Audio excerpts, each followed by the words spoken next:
Bismillahirrahmanirrahim. Assalamualaikum warahmatullahi wabarakatuh. Untuk kuliah kali ini kita akan menyentuh tajuk riba daripada kitab Ayat Ahkam pada muhadarah yang ke-21, ayat daripada surah Al-Baqarah ayat 275. Alladzina ya'kuluna ar-riba la yaqumuna illa kama yaqumu alladhi yatakhabbathu asy-syaitanu minal mas. Kita terus masuk kepada at-tahlil lafzi, huraian lafaz daripada lafaz terpilih daripada ayat tersebut. Bismillahirrahmanirrahim. Kata pengarang, ar-riba fil lughati az-ziyadatu mutlaqan. Riba pada bahasa merujuk kepada ziyadah, penambahan. Macam mana penggunaan dia? Yuqalu, ni contoh bagaimana riba tu memberi makna ziyadah. Raba asy-syai'u. Dalam bahasa Arab dia sebut raba asy-syai'u yarbu, raba yarbu. Apa maksudnya? Idza zada, apabila sesuatu itu berkembang, bertambah, kita panggil raba. Wa minhu qauluhu ta'ala, dan daripada makna ini juga firman Allah Ta'ala, ihtazzat wa rabat. Wa rabat dengan maksud zadat. Wa fil hadithi illa riba min tahtiha, ay zada at-ta'am illa raba. Cerita berkaitan dengan Nabi SAW, sahabat menghimpunkan makanan, Nabi ambil dan Nabi bahagikan makanan tersebut. Diceritakan oleh para sahabat bahawa tiap kali Nabi bagi ataupun agihkan makanan, raba min tahtiha, bertambah, ay zada at-ta'am alladhi da'a fihi Nabi bil barakah. Makanan yang Nabi doa dengan keberkatan itu semakin bertambah. Jadi makanan yang diberi, Nabi agihkan itu, Nabi bagi, dia ambil, semakin bertambah. Dia tidak berkurang. Itu satu mukjizat kepada Rasulullah. Okay. Dan juga daripada itu datang perkataan arba, roba, dan dia mazid, ditambah hamzahnya arba ar-rajulu, memberi makna idza ta'amala bir-riba, apabila seseorang itu bermuamalat dengan riba. Wa fi syar'i, ta'rif riba pada syarak ialah ziyadatun ya'khudhuha al-muqridu minal mustaqridi muqabilal ajal. Riba ialah penambahan yang diambil oleh mukrid. Mukrid ialah pemiutang, orang yang memberi hutang, daripada mustaqrid, daripada orang berhutang. Pemiutang itu mengambil penambahan daripada penghutang muqabilal ajal, sebagai balasan kepada penangguhan tersebut. Jadi mukrid dia bagi pinjam 100 kepada mustaqrid. Mustaqrid ni penghutang, muqrid ialah pemiutang. Dia pinjam 100. Jadi dia ambil tambahan, kena pulang balik katakanlah 120. Jadi penambahan itu 20 tu kita panggil ziyadah, itu ialah riba. Okay. Seterusnya kita ambil pada lafaz kedua ialah al-mas. Al-mas di sini memberi makna junun, gila. Yuqalu mussar rajulu. Digilakan. Musa ni dia fi'il ini diguna dengan mabni lil majhul, macam junna tu awak tak panggil jannah, junna, iaitu gila. Dia itu kerana apa? Kerana dia itu perbuatan yang samawi, qahri, yang bukan daripada usaha seseorang. Maka musa rajul, apa maksud dia? Ialah gila, menjadi gila seseorang lelaki. Afanallahu min. Fahuwa mamsus. Musa mamsus, lelaki yang kena penyakit gila dipanggil mamsus. Wabihi masun. Kalau penyakit itu dipanggil masun, ada padanya itu penyakit gila. Wa asluhu, asal daripada al-mas itu daripada al-massi. Mas dengan maksud sentuh, al-massi bil yadi, sentuh dengan tangan. Kenapa dinamakan gila itu diambil daripada perkataan mas yang memberi makna sentuh? Ka'anna syaitana yamassul insana, seumpama syaitan itu dia menyentuh manusia, fayahsulu lahul al-junun, maka jadi terhasil baginya gila. Jadi seakan syaitan ni dia mengawal dan sentuh manusia menyebabkan orang tu jadi gila. Seterusnya kita masuk kepada makna al-ijmali. Saya ambil satu perenggan je daripada sini. Makna keseluruhan itu pelajar boleh lihat kepada tafsir. yukhbirul maulana jalla wa ala al-murabin, telah memberitahu Allah Ta'ala kepada al-murabin, orang-orang yang melakukan riba, alladzina yata'amaluna birriba, mereka yang bermuamalat dengan riba, yamtassuna dima'an nas, yang menyedut, menghisap darah. Di bahasa kita pun kita sebut orang hisap darah ni, menghisap darah manusia. Ka'annahum la yakumuna min kuburihim, seakan mereka tidak bangun daripada kubur mereka yaumal qiyamah illa kama yakumul masru', seumpama bangunnya orang yang kena rasuk, hala sar'ihi, ketika kerasukannya, wa takhabbutis syaitan lahu, dan ketika syaitan itu menguasainya. Jadi keadaan orang yang makan riba ni, hari akhirat dia akan bangun dalam keadaan orang macam orang gila, orang yang kena rasuk.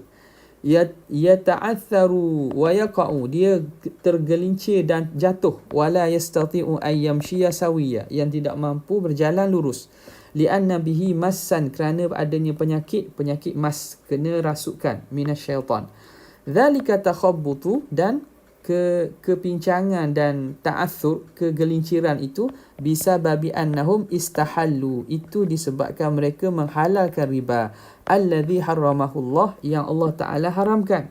Faqalu, mereka kata, ar-riba mithlul bai', riba itu umpama jual belilah. Kita berjual, kita ada untung, riba pun kita boleh untung. Kita beri hutang, kita dapat untung. Falimadha yakunu haraman, maka kenapa jadi haram? Itu perkataan orang-orang yang melakukan riba. Mereka kata, apa salahnya kami bagi riba, kami melakukan muamalah riba macam jual beli.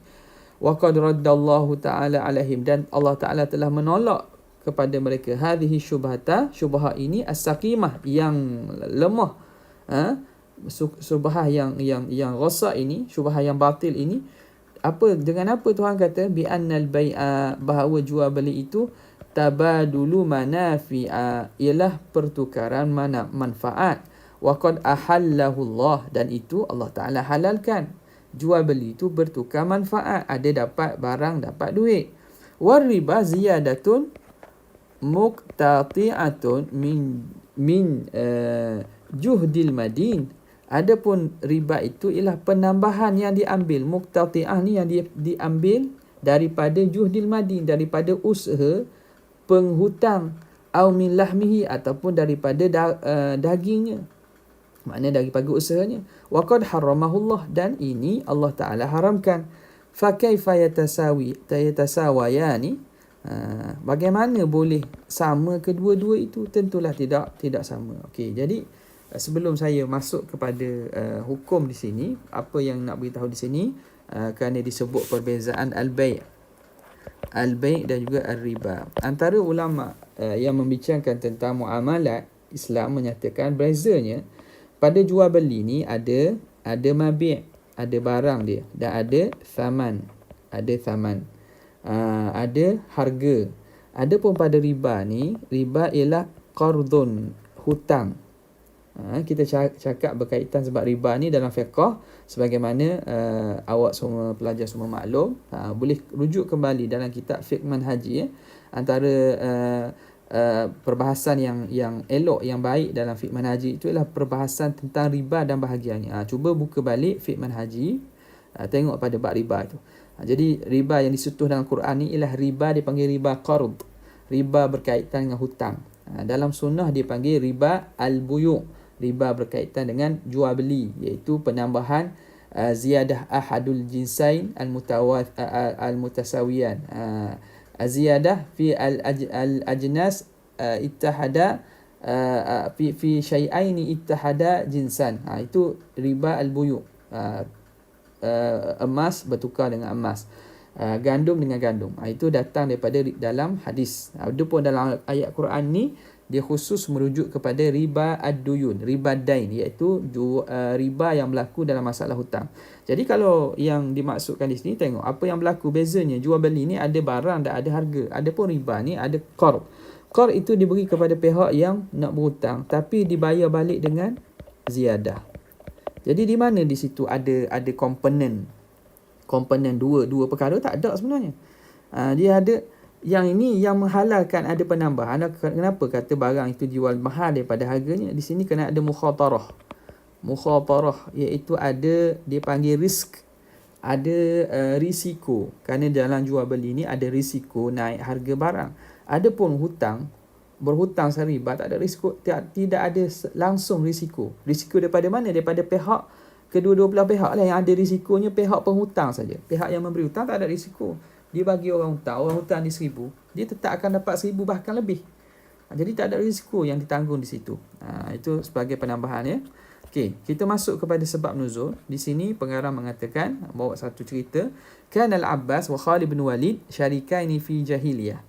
Syarikaini fil jahiliyah. Abbas dan Khalid bin Walid ini, dia ni rakan kongsi pada zaman jahiliyah dulu. Yaslafani fi ar-riba. Mereka melakukan jual beli salaf, makna berhutang, memberi hutang dengan riba, ila nasin, kepada manusia. Jadi makna mereka dulu kepada sekumpulan manusia min Thaqif, daripada kabilah Thaqif. Mereka banyak buat muamalat dengan kabilah Thaqif, bagi hutang. Faja'al Islam, maka Islam pun datang. Walahuma amwalun azimatun fi riba. Mereka ni banyaklah harta disebabkan hasil riba itu. Ialah mereka beri hutang, mereka akan dapat lebih daripada apa yang mereka beri itu. Fa anzalallahu hadhil ayah, maka diturun, Allah Taala menurunkan ayat ini, ya ayyuhalladzina amanu taqullaha wa dharu ma baqiya minar riba in kuntum mu'minin. Wahai orang beriman, bertakwalah kepada Allah dan tinggallah apa yang saki-baki daripada riba kalau kamu betul-betul beriman. Faqala Nabi sallallahu alaihi wasallam, maka Rasulullah bersabda, ala inna kulla riba min ribal jahiliyah mawdu'. Ketahuilah kamu bahawa setiap riba daripada riba yang berlaku pada zaman jahiliah itu telah aku hapuskan. Wa awwalu riba adha'uhu ribal Abbas. Dan riba yang pertama aku nak hapuskan ialah riba pak saudara aku Abbas. Wa kullu damin min damil jahiliyah mawdu'. Dan setiap darah daripada darah jahiliah itu aku hapuskan, aku letakkan, habiskan, aku tamatkan. Dam ni maksud apa? Ini masalah perbalahan yang melibatkan kematian. Jadi Nabi pada ini tak silapnya disebut, Nabi SAW menceritakan tentang pada pada tahun-tahun akhir, pada Haji Al-Wada', diceritakan bahawa riba yang dihapuskan, riba pak dari Abbas. Tujuannya nak supaya tidak ada lagi pertelingkahan dan juga apa-apa tuntutan daripada mana-mana pihak. Dan damin min damil jahiliyah, setiap daripada darah, tuntutan darah, nak berlaku kisos ataupun pembunuhan yang berlaku zaman jahiliyah, aku akan hapuskan sekarang. Sekarang ni tidak ada dah. Apa yang berlaku dulu dah tamat, tak boleh lagi masih nak menuntut. Kira buku baru, kira hisab yang baru. Wa awwalu damin adha'uhu damu Rabi'ah Al-Harith ibni Abdul Muttalib. Dan darah yang pertama aku hapuskan, maknanya aku tidak tuntut dan aku maafkan, ialah kematian Rabi'ah bin Harith bin Abdul Muttalib. Okay. Kemudian kita masuk kepada hukum berkaitan dengan masalah riba ini ya. Tengok pada muka surat yang ke 391. Al-hukmul awal, ma huwa riba al-muharramu fi syari'atil islamiyah. Apakah riba yang diharamkan dalam syariat Islam? Ar-riba alladhi haramahu al-Islam naw'an. Riba yang diharamkan Islam ada dua jenis, riba nasi'ah wa ribal fadl. Riba nasi'ah, riba yang hasil dengan sebab penangguhan, dan juga ribal fadl, riba dihasilkan dengan sebab penambahan barang ribawi. Amal awal, adapun yang pertama, riba nasi'ah, fahuwa alladhi kana ma'rufan fil jahiliyah, itulah riba yang dikenali pada zaman jahiliyah. Wa huwa an yuqridahu qadran muayyanan minal mal, seseorang itu memberi hutang satu kadar daripada duit, daripada harta, ila zamanin mahdud, kepada tempoh yang tertentu, kasyahrin, seumpama sebulan, au sanatin, atau setahun, masalan ma'ashtirati ziyadah, dengan disyaratkan penambahan fihi padanya, naziram tidadil ajal, kerana melihat kepada penangguhan tempoh. Jadi bila tempoh itu dilambatkan, ditangguh, ada penambahan. Jadi penambahan tu ialah seakan-akan sebagai ganti kepada tempoh tersebut, sebagai balasan kepada tempoh tersebut. Jadi itu tidak dibenarkan dalam syariah, kerana keuntungan dan penambahan yang dibenarkan itu ialah kerana sama ada li ajlil mal atau li ajlil kasbi, li ajlil amal, kerana ada melibatkan duit ataupun melibatkan pekerjaan saja. Tidak boleh penambahan disebabkan oleh masa. Kemudian katanya innar rajula fil jahiliyah yakunu lahu ala rajul malu, sesungguhnya seseorang lelaki itu dia mempunyai atas seorang lelaki yang lain ada harta ila ajal, hutang yang perlu dibayar dalam tempoh tertentu. Fa idza halal ajalu, apabila sampai tempoh, talabahu min sahibihi, maka kawan dia minta balik hutang daripada kawan yang satu lagi. Fa yaqulu alladhi alaihi dain, maka orang yang menanggung hutang tu kata, akhir anni dainak, tangguhkan daripada aku hutang kamu. Ginilah, tolong tangguh lagi lah, tolong bagi masa lagi. Wa aziduka ala malika, dan aku akan beri tambahan dengan sebab penangguhan kamu. Di sini berlaku penambahan kerana tangguh. Fa yaf'alani dhalik, maka mereka berdua buat macam tu. Fa dzalika huwa riba adha'afan mudha'afatan, itulah riba yang berlipat kali ganda. Fanahahumullahu azza wa jalla, maka Allah Ta'ala larang mereka fi islamihim, ketika mereka dah Islam.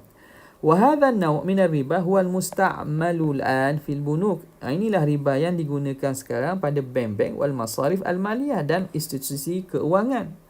Haitsu ya'khuduna nisbatan muayyanah, sekira-kira mereka mengambil nisbah yang tertentu, fil mi'ah, nisbah tertentu peratus. Fil mi'ah makna peratusan. Ka khamsatin, seperti 5%, au asyarah atau 10, fil mi'ah 5% atau 10%. Wa yadfa'una al-amwal ila syarikat wal afrad, dan mereka akan bagi duit untuk pembiayaan pinjaman itu kepada syarikat dan individu. Mereka kena bayar dengan penambahan 5% atau 10 tadi. Okay. Itu bentuk riba yang pertama. Yang kedua, riba al-fadli. Riba al-fadli wa huwa alladhi waddahathu sunnatu an-nabawiyah, itulah riba yang diterangkan oleh sunnah Nabi, hadis. Wa huwa an yabi'a syai'a bi nazirihi ma'a ziyadati ahadil iwadaini 'ala al-akhar, iaitu jual satu barang sebagai mukabil, untuk satu barang dengan seumpamanya, bi nazirihi, jual satu barang yang serupa dengan dibayar dengan barang yang serupa, ma'a ziyadati ahadil iwadain, dengan penambahan salah satu dua barang tersebut, alal akhar. Contoh mana? Qamhun ni gandum, ditukar dengan gandum. Gandum nak tukar dengan gandum, tapi kita 1 kilo, kita jual gandum 1 kilo, pembeli kena bayar 1.2 kilo. Beras dengan beras, kita ada beras arus basmati contohnya, nak beli beras wangi, tak kira jenis jenis dan juga dia punya standard ataupun jenama ataupun bahagian, tak kira. Dia kira kalau beras sama ada beras basmati, beras pulut, beras apa-apa, tak kira. Jadi berlaku penambahan pada salah satu daripada barang ribawi tersebut, itu dia panggil ribal fadl. Mithaluhu ayyabi'a kailan minal qamhi, dia jual 1 kail, 1 kilo gandum, bikailaini, dengan 2 kilo daripada qamah, daripada gandum. Au ratlan minal asal, satu kati asal, madu syami, madu daripada Syam, biratlin wa nisfin min asal hijazi, dengan 1/2 ratl, 1/2 kati daripada madu Hijaz. Wa hakadha fi jami'il makilat wal mauzunat, dan begitulah pada setiap perkara yang disukat. Makilat, kail ni makna sukatan. Kail ni makna kail sukatan, 1 kail. Makilat benda yang disukat ataupun mauzun. Kena beza tu. Makil ni benda yang sukat. Sukat ni ada alat penyukatnya. Mauzun ni ditimbang berat. Jadi satu kita kata 1 kail. Kita ambil satu gantang lah. 1 gantang beras tidak sama beratnya 1 gantang gandum. Tapi dari segi satu dia tetap satu gantang beras, 1 gantang gandum. Tapi mauzun ni benda yang ditimbang. Ada barang makanan yang ditimbang secara timbangan, ada yang disukat secara sukatan. Okey. Wal qa'idatul fiqhiyatu fi hadha an-naw' min at-ta'amul hiya. Kaedahnya apa kaedah di sini? Ini kaedah supaya tidak berlaku riba pada barang-barang ribawi. Jadi kena ingat, ribawi ni melibatkan pada barang-barang yang dipanggil barang ribawiyat. Barang ribawiyat ialah barang-barang yang perlu mengikuti garis panduan muamalat yang tertentu. Kalau tidak, dia akan berlaku riba. Jadi apa kaedah dia di sini? Idza tahadal jinsani haruma ziyadatu wan nasa'u. Apabila sama jenis beras dengan beras, gandum dengan gandum, emas dengan emas, perak dengan perak dengan perak, maka haram ada berlaku penambahan pada salah satu dan haram ada penangguhan. Nasa' ini penangguhan. Wa idza ikhtalafa al-jinsani halla tafadulu dunan nasa'. Apabila berbeza jenis, maka dihalalkan perbezaan lebih kurang, itu dihalalkan berlebih kurang, tapi tidak dihalalkan penangguhan. Okey. Kalau jenis yang berbeza, boleh berlebih kurang, boleh ada yang lebih, ada yang kurang, tapi tidak boleh ditangguh. Contoh, emas tukar dengan perak. Emas tukar dengan perak. Tentulah ada lebih, ada kurang. Tapi boleh tangguh tak? Tak boleh. Mesti ditukar emas dan perak itu secara langsung, secara lani. Okey. Jadi, barang ribawiyat ni semua pelajar boleh tengok ribawiyat. Boleh tengok dalam kitab fiqh manhaji ya. Ada dua. Sama ada dari segi al-athman. Athman itu mata wang dan juga at-ta'am, makanan, al-at'imah. Jadi dua kategori ribawiyat. Okey. Wa tawdihan li hadhihi al-qa'idah, dan untuk menerangkan kaedah ini, naqul idza aradna, kalau kita ingin mubadalata ainin, pertukaran satu barang bi ainin dengan barang yang lain, ka zaitin bi zaitin, seperti minyak nak tukar dengan minyak, au qamhin bi qamhin, ataupun gandum dengan gandum, au inabin bi inabin, inab, anggur dengan anggur, au tamrin bi tamrin, ataupun kurma dengan kurma, harumat aziyadatu, maka haram penambahan mutlaqan, secara mutlak, tak boleh ada penambahan atau pengurangan. Wala tu'tabarul aljudah, tidak diambil kira kualiti dia. Oh, ini tamar ajwah ini, takkan sama dengan tamar biasa. Tak dikira. Mesti kena sama juga dari segi sukatan atau timbangan. La tu'tabarul judatu war rada'ah, tidak diambil kira kualiti dan juga rada'ah ni judah ni tinggi kualiti, rada'ah ni rendah kualiti. Wa idza ikhtalafatil ajnas, apabila berbeza jenis, ka qamhin wa sya'id, seperti gandum dengan barli, au zaitin wa tamrin, ataupun minyak dan juga tamar, mathalan jazatiz ziyadatu, maka boleh berlebih kurang, boleh penambahan fihi bi syartil qabdi, tapi dengan syarat mesti diqabat, dipegang dan dilakukan muamalat secara langsung. Lima ruya anin Nabi, kerana berdasarkan hadis riwayat yang diriwayatkan daripada Nabi SAW, adzabu bil zahabi wal fiddatu bil fiddati wal burru bil bur, emas, fiddah ni perak, bur gandum, wasyair bi syair, syair ni barli, watamru bi tamri, tamar, kurma, wal milhu bil milhi, dan juga garam dengan garam. Di sini dalam hadis ni enam barang ribawi yang Nabi sebut secara sekaligus. Mithlan bi mithlin, mesti dilakukan sama dengan sama. 200 gram 200 gram, satu gantang. Yadan bi yadin, mesti dilakukan secara langsung. Serah tangan ni serah tangan dia. Maknanya mesti berlaku secara lani. Faman zada aw istazada, siapa yang menambah atau minta tambah, faqad arba, sungguhnya dia telah melakukan riba. Al-akhidh wal mu'ti fihi sawa'un, orang yang ambil dan orang beri sama saja pada dosa.